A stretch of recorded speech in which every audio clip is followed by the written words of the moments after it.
question was actually just for like the new hires from GHC. Oh, And it was really? actually just because... Wow, all right, no, okay. Sorry. Well, I don't know if you can do this through Lockheed, but because typically you guys have like other skill sets that you need outside of TechCom. Maybe with JHT, because there's actually no formal training, maybe you guys could like build a manual if it's not, since JHT is actually eager to hire through this program, maybe build like a kind of like tutorial beginner guide for new hires.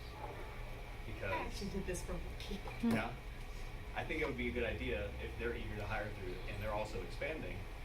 And then if they're not against like giving this guide to the program, it would help like at least like kind of lower the intimidation and people can kind of ease into it maybe. So it kind of sounds like potential question out of this would be, what advice that people who are working at JHT can give you about specifically working at JHT, and are you guys open to people coming and asking you questions about it,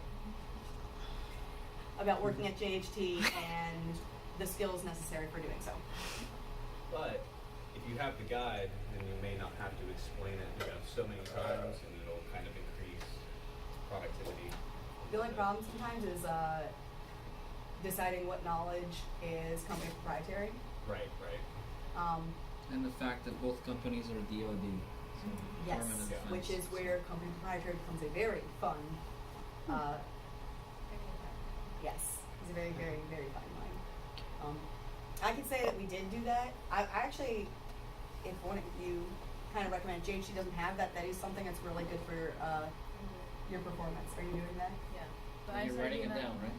Yeah, I was doing that just because we had a bunch of new hires, and so I was just gathering like the top tabs you should always have bookmarked, and then what the pathway is to get to like our folders and stuff like that. And maybe like we had bagels on Thursdays and someone got a hold, like a lead got a hold of that. Yeah, it's pretty sweet. A lead got a hold of that. And he goes, "This is great. I want this for when I get new hires, like on his project, and he wants me to give this information out to them." And so he asked me to just give him the link to my Word document, all that stuff.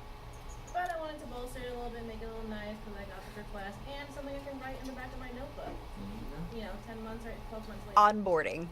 Onboarding, yes. It's just called onboarding. So yeah, so I'm already doing that. Yes, so someone who's wanting development. And JHT specifically. JHC, yeah, well, we have one, our program specific. I actually got to update it because when going through and following it, my boss sent me an email and was like, "Hey, this person's asking why you're requesting access to like 5 old files folders that no longer exist." I was like, "Cause the guy told me to request these 5." And she's like, "Well, these are the 5 you're supposed to now. Can you keep updating this? Cause I kept finding stuff wrong with it." But that's definitely something to pay attention to. And I think it's a good point you raised, is that having an onboarding guide, if it's something your company does not have already, it is a really nice, like, you know, padding your commits to say, "Hey, I got an idea for you that will help save you time and money if you do this."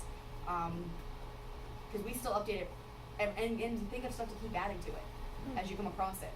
Because every single person we brought on, we found something new to add.